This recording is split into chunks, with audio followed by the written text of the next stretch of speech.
decides what goes on the news?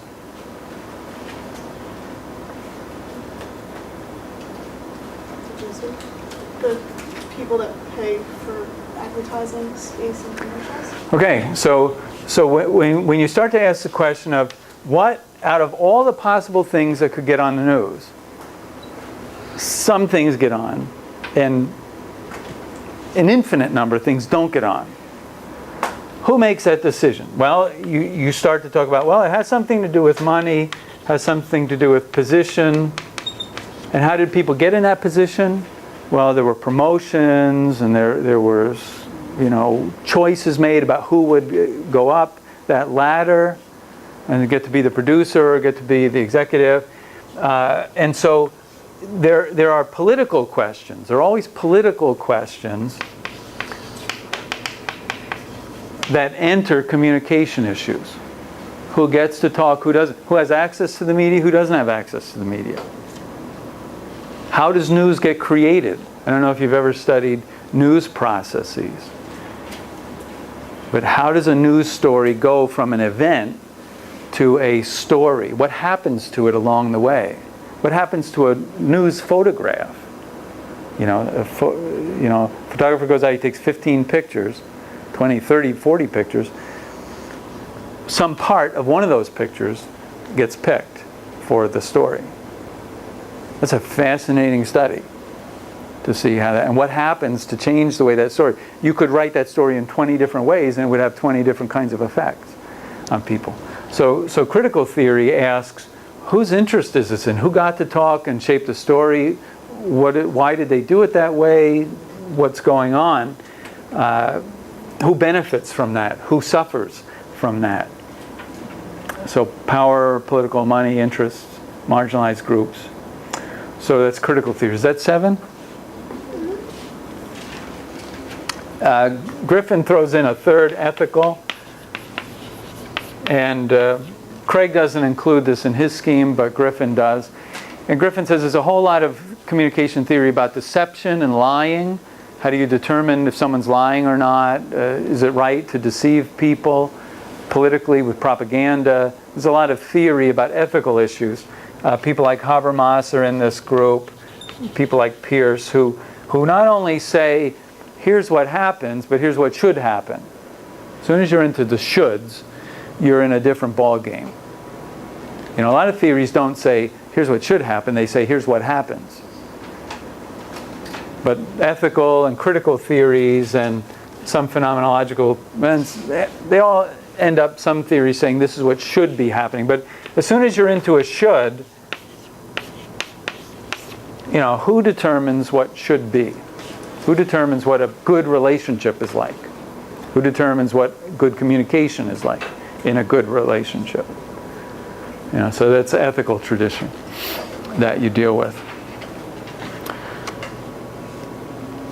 All right.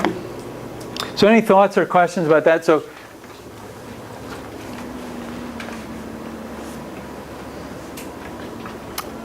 all that is just to place all of this stuff historically, and because right, Griffin's got 33 theories here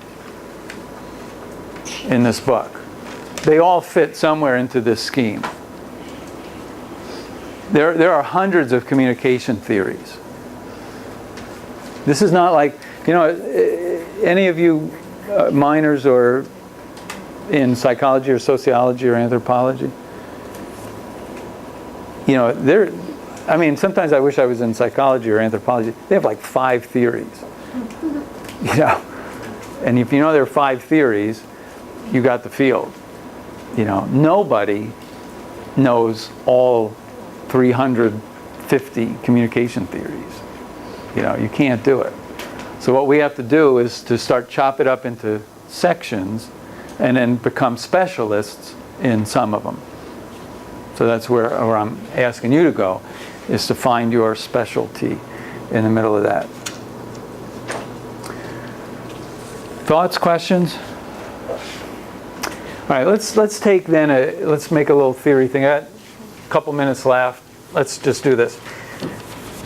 Have you ever been in a group of people where there was something that it was sensitive to talk about?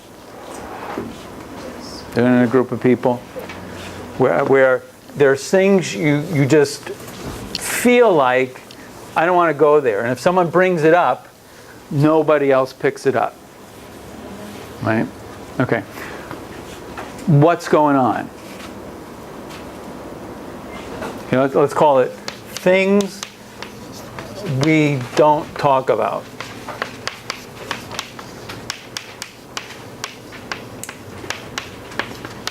I don't understand that. I don't know why we do that. Can you tell me what is going on? Can you describe, explain what's happening? Okay, give me something. We're afraid to offend. Okay. So we're afraid to offend.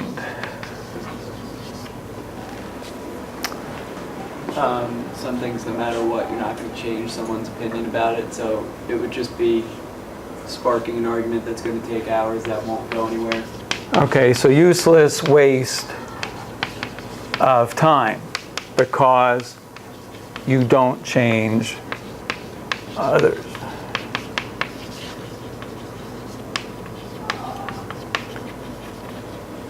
Afraid of having a different opinion than the norm. Okay, so we afraid to be, I think outside of that. okay, afraid to be out of norm,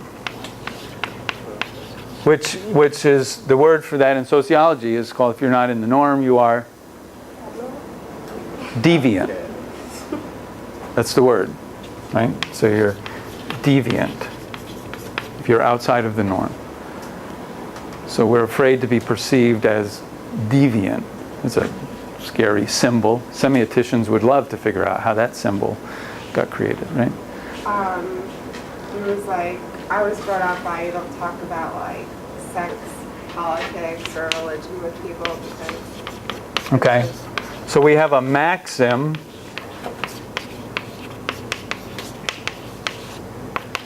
a cultural rule that we don't talk about these three things. Anyone have an alternative explanation? I was going to say, a lot of times, like, you'll get into a discussion about something, and all of a sudden you're realizing how not educated on that topic you really are. Okay. And you start going into areas that you really have no reason getting into.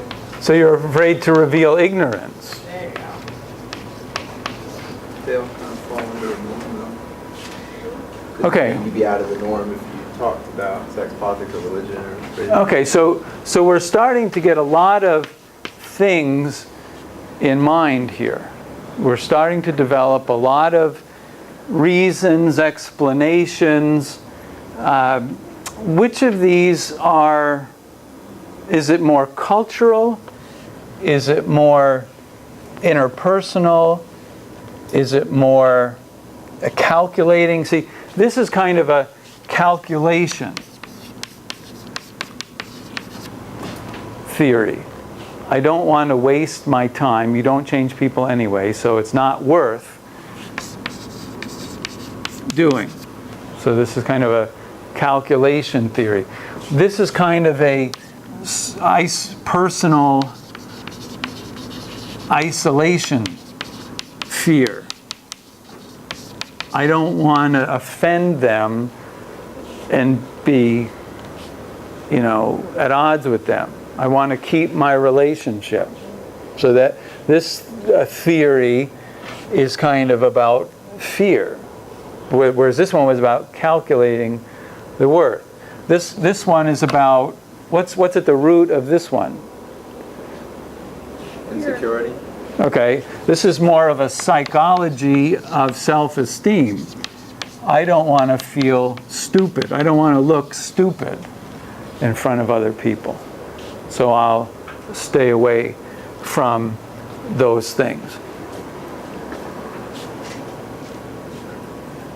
All right, what's at the root of afraid to be deviant, afraid to be out of the norm? So psychological or sociological? Yeah, there's a little bit of psychology there. So it's a little connected to this one. A little bit of peer pressure here. And the question is, how do I know the norm? I mean, do you get up in the morning and someone hands you a list and says, here's the norms for today, you know, of what you're supposed to say and believe about different things? How do you know what the norm is? There is no norm. Well, or is there a norm? Yeah, is there a norm? I think there's more. Anybody think there's a norm? There's more norm than less norm, but is there really a norm? Well, is norms dependent on your cultural background or your social group that you're in? Could you be in one group, you know, this morning with one norm and then with another group with another, and you talk about this here, but you wouldn't talk about it there? Okay, so now we've got some systems dimensions to this because it depends on the group that you're interacting with. Yeah. Oh my gosh, this is getting more complicated all the time. All right, and how about this? It's like social etiquette. Okay, so we have a theory of social rules, social behaviors that are acceptable, and that people are shaped by, well, how does that work? How does society pressure shape you? Where does that come from? Have you internalized it, or does somebody walk up and smack you? And are you in a country?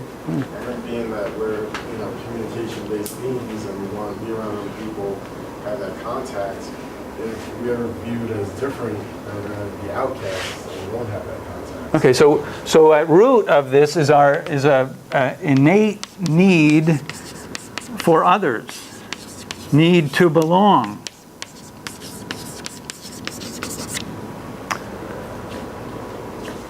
I think it's also a rule that like keeps the conversational peace.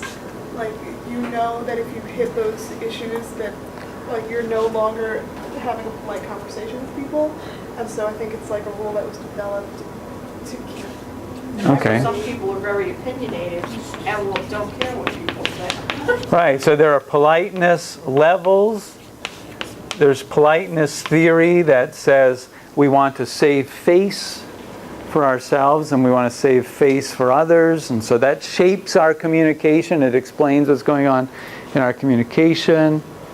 What happens if there's something that needs to be talked about in a society, but people think that they will be isolated if they talk about it? They usually keep it to themselves. What's that? They usually They'll keep it to themselves, which means it won't appear very much in the society, which will reinforce the idea that we don't talk about this, which will create a circular spiral of silence, which is the chapter you're going to read for next week.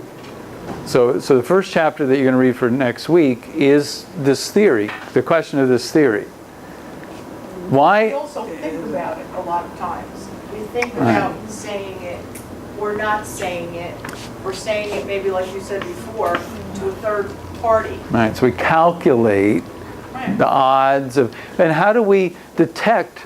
See, Noelle Newman, the woman who writes a theory about this, says that we humans have the ability to detect what the norm is, what public opinion is on something, without anyone ever really telling us. We get a feel for it. And she says humans have that capability, and they spend a lot of energy trying to figure out what does everyone else believe, and so how do I fit in? But isn't that based a lot on stereotypes too? Okay. How so?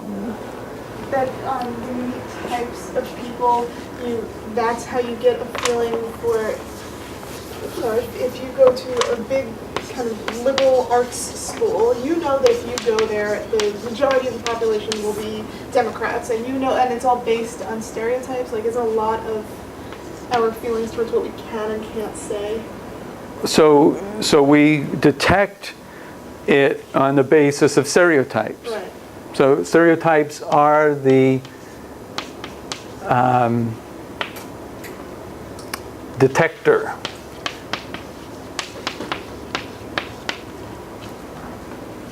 And it's where stereotypes come from and who shares them. Well, you know, there's a lot of things going on here, right? Now, let's ask ourselves the significance of this. What are the benefits and costs to this practice?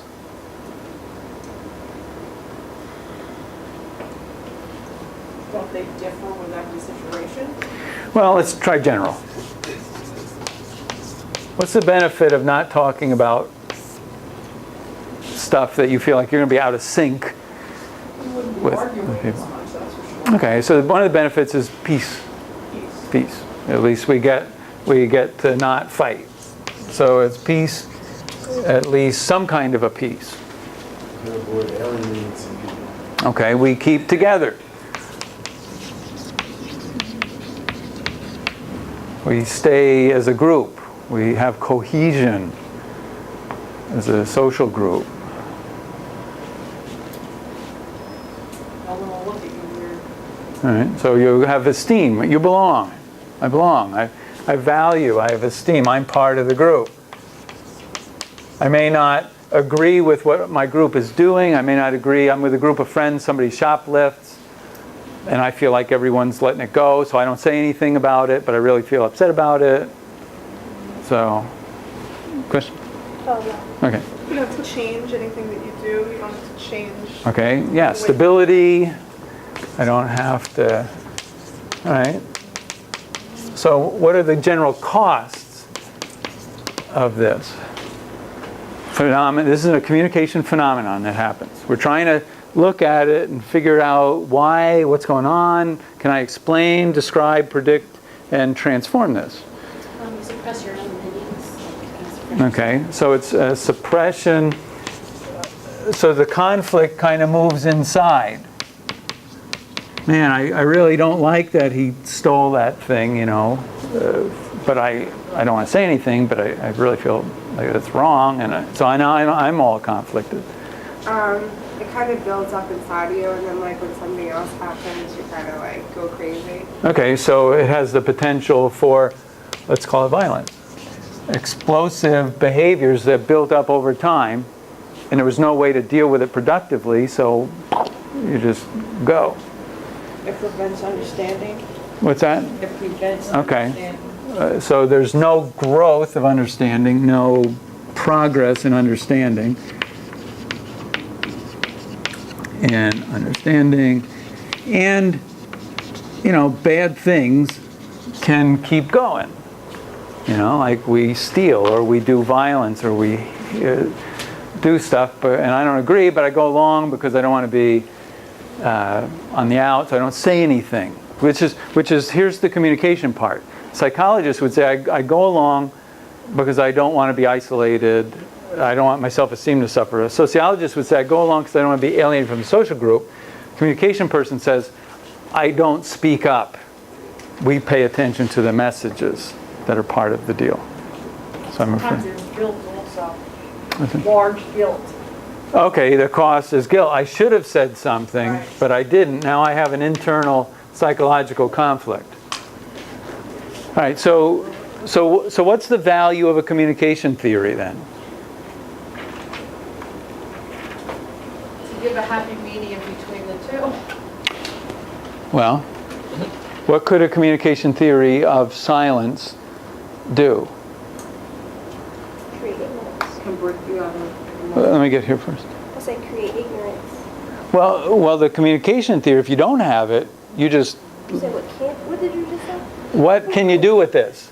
We've figured out, we've got kind of our class's theory of silence. What could you do with it?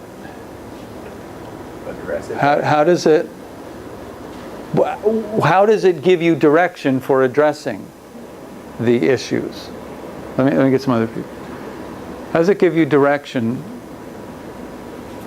What's one thing you might do because you have this theory? Like if someone says something, it's not necessarily like disagreeing, just maybe what's your opinion, like I see where you're coming from. Okay, so you could learn a new communication pattern that would not be silence, but would be a non-threatening way. So you're worried about the offending, so you look for a non-offending way to still be vocal. So the communication theory has told us, look at the issue of offense, and can you deal with the issue of offense? See, what a comm theory does is it gives you a handle.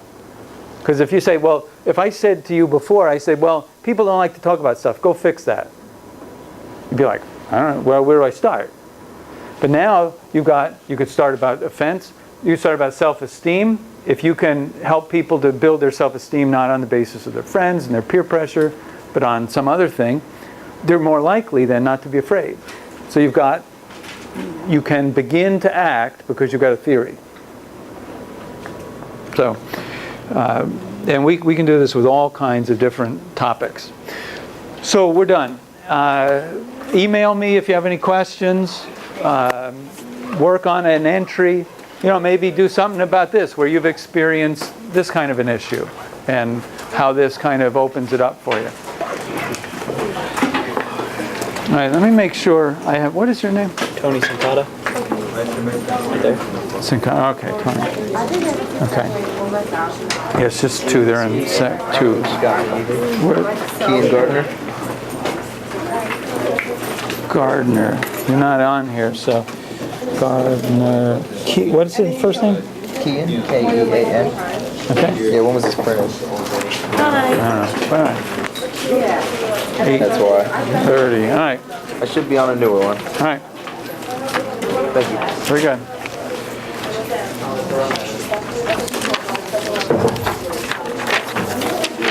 Oh, this is still a long time, though. 2.5 hours.